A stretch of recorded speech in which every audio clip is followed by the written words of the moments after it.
everybody. It's June 14th, and we're working on 30 days until dawn.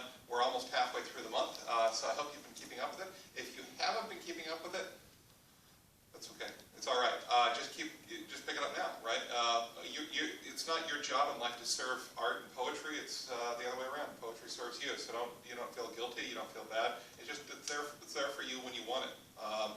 Okay, and so today we're going to be doing the second part of a two-part poetry thing, and that's yesterday we did about when people intrude upon nature, when civilization intrudes upon nature.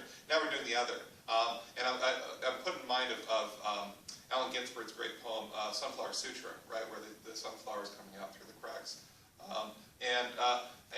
We're going to work on our second prose poem, and a prose poem is just one without any line breaks. I love the prose poem. I wrote this collection of mine, The Green of Sunset. They're all prose poems. I'm going to read one of these, part of one of these for today.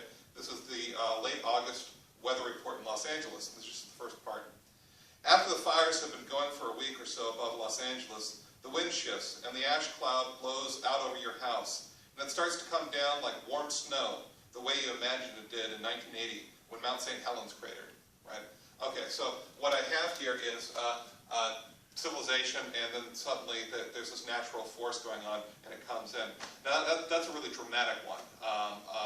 When the fires come, and how overwhelmed Los Angeles can be by that. But it doesn't have to be dramatic. It can be small too. I think I think of the toilet we had in my house in Upland that kept backing up because roots were coming into the septic line, right?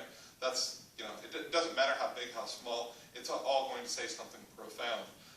Try to keep it physical, try to keep it direct, and what you will have created today is a diptych, two poems that go together. When you're sending this out, send out these two. Usually you'll send out stuff in bundles of 3 to 5. When you've got something special like this, like a diptych that kind of works together, sometimes it makes sense just to send those two out and give them the reason that you're sending only two, right, in your letter. A good place to send your work is the Josephine Quarterly, and that's a magazine that would like nature stuff. Make sure you check them out too and read them, maybe subscribe. When you're done with your prose poem, put it down below. Or some people have been emailing me. That's great.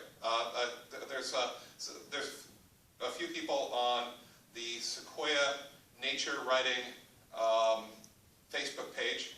I think I'm saying that right. They've been posting it there, and you can post it there if you like as well. Anyway, I will see you tomorrow, and happy writing.